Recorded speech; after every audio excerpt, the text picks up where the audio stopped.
This is the Honorable Commandant Alexander Nikolaevich Rakov.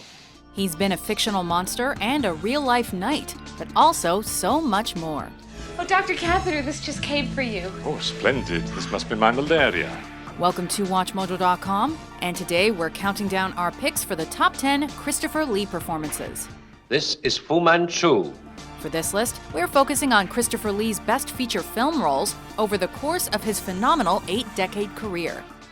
Then tell us where Makata is. No short films or stage roles are included.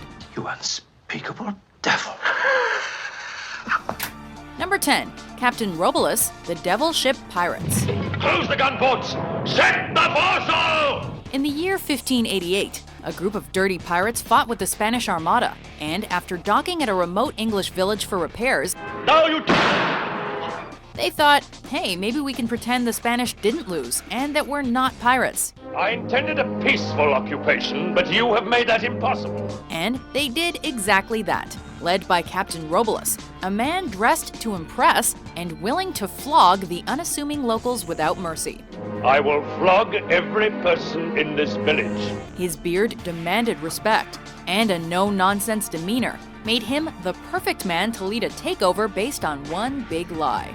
This pirate was a real SOB, and the distinguished Christopher Lee brought him to life. You will warn the crew that if any one of them lets slip what really happened to the Armada, I will personally cut out his tongue. Number 9, Muhammad Ali Jinnah, Jinnah. One man, one vote, without any safeguards, will turn the Muslims into frightened, insecure, second-class citizens. After the 1947 partition of India, a 70-year-old man ushered in a new era as the founder and governor-general of Pakistan. She was my companion, my friend, and my guide. And she believed in Pakistan. In Jamil Delavi's award-winning biopic, Christopher Lee starred in the titular role and portrayed the man's life, from his days as the leader of the All India Muslim League to his impassioned pleas for Muslim Indians to have a new state. They say you used people. I had no ambition, except for the safety of the Muslims of India. Although this wasn't Lee's best role, it was the performance that he considered to be the most significant of his career. Given the legacy of Jinnah, we'd have to agree. Think of the potential consequences. Number 8, Karis, the Mummy. I wanted to tell you about the mummy. The mummy. The concept is rather simple. He who robs the graves of Egypt dies. And as an elderly archaeologist discovered, if you creep on the tomb of Princess Ananka, an enormous walking mummy will stalk you. Once a high priest, Karis was buried alive as punishment for trying to raise his beloved Ananka from the dead. And when the Scroll of Life was read, the mummy was raised from the darkness to savagely murder those who betrayed his domain.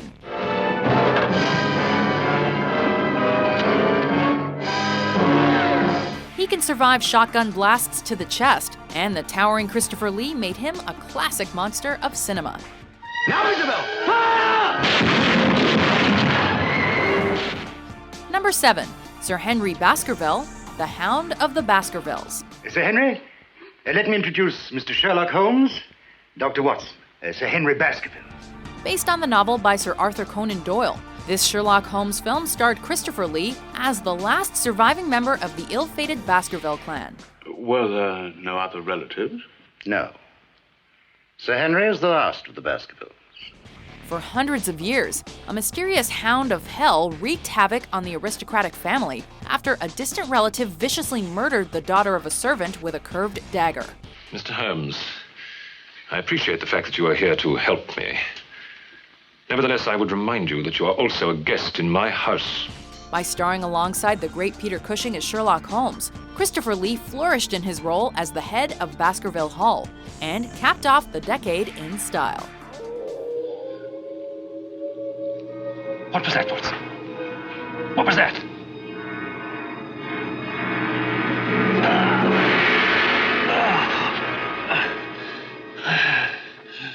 It's my heart. Number 6, Nicholas, Duc de Richelieu, The Devil Rides Out. Come in, my friends. Yet another collaboration between Christopher Lee and director Terence Fisher, and also the last. This horror flick pitted Lee against deeply unsettling occult members, and even the devil himself. What can we do? We find the girl. As the well-dressed Duke of Richelieu, Lee sported a remarkable mustache-goatee combo while trying to survive crazy-eyed stares from the devil's main disciple and his psycho following. She's dead. I know, Rex. The angel of death was summoned. We heard the devil's evil, and we felt his evil. But it was Lee's polished performance that we felt the most. Salt and mercury, effective against the dark forces. They will protect you and Simon, if we can save him. And you? I have other protection. Number 5. The Creature, The Curse of Frankenstein.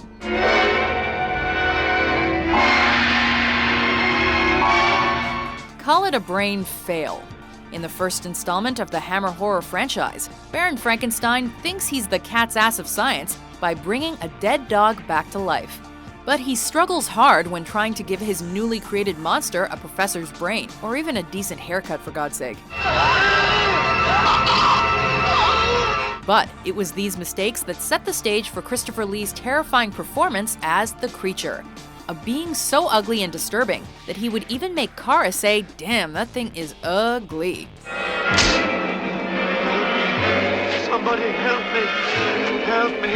This role kicked off a series of classic Lee performances and was certainly a defining moment of the horror genre.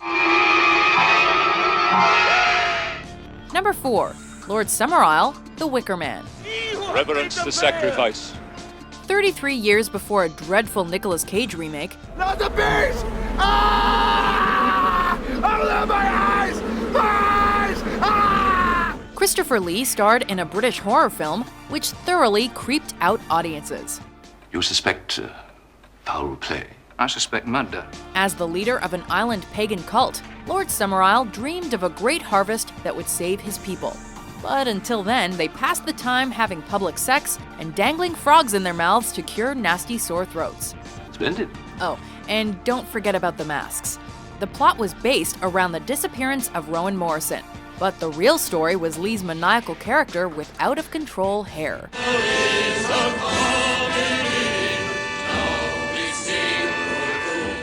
Number 3. Francisco Scaramanga, The Man with the Golden Gun. Ours is the loneliest profession, so let us spend a few pleasant hours together. How does one become a Bond villain? Well, a lengthy villain resume is important, and it also helps to be the step-cousin of franchise creator Ian Fleming. I like a girl in a bikini. No concealed weapons. Arguably the best Bond nemesis of all time, Francisco Scaramanga has plenty of devious ways to throw Bond off track. And he also has a third nipple. Definitely a unique trait suitable for a villain. What? A mammary gland. A third nipple, sir. While the film itself didn't make film critics drool, Christopher Lee's take on the high-priced assassin set the bar for future cinematic sociopaths. A difficult shot, but most gratifying. Well, we all get our jollies one way or another. Number 2. Saruman the White, the Lord of the Rings franchise. Together, my Lord Sauron, we shall rule this Middle-earth. He's a man of skill, and the White Wizard of Middle-earth. But his dark sorcery led to his downfall. They will find the ring and kill the one who carries it. Frodo. Just 3 years after starring in Jinnah, Christopher Lee took on a new challenge by auditioning for the role of Gandalf. After being deemed too old, he settled for the equally beard-tastic Saruman the White and reached a new generation of movie fanatics over 50 years after his film debut. There will be no door for men. The character speaks softly and carries a big stick, and yet he's another devious prick portrayed by Sir Christopher Lee. A new power is rising. Its victory is at hand. Before we unveil our top pick, here are some honorable mentions. You're looking very fit, both of you. Thank you. How are you, Mycroft? How's your gout? Under control, except for an occasional twinge. Oh, don't worry about that, old boy. Mrs. Jekyll absolutely adores intrusions. Anything to lighten the burden, eh, Kitty? I've been looking forward to this. My powers have doubled since the last time we met, Count. Good. Twice the pride, double the fall.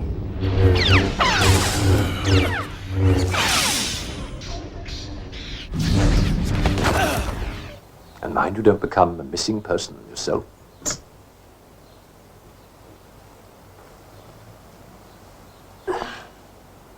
Bye-bye. Don't forget to close the door on your way out. Number 1. Dracula, the Dracula franchise. I'm glad that you've arrived safely. Count Dracula. I am Dracula, and I welcome you to my house. It all began in 1958 with Terence Fisher's Dracula, and Christopher Lee would reprise his iconic role over and over again for the next 15 years. Count Dracula is the vampire of all vampires, and Lee's numerous performances made him the quintessential Dracula of the 20th century. Lee was born for the part with his menacing 6'5" frame, charming demeanor, and a face capable of contorting to scare the living daylights out of anxious viewers.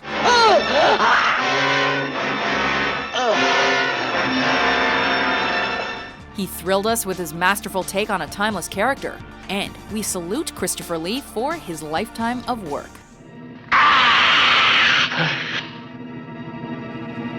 Do you agree with our list? We have accomplished what we set out to do. What's your favorite Christopher Lee performance? For more mind-blowing top 10s published every day, be sure to subscribe to WatchMojo.com. You've been busy of late, my friend.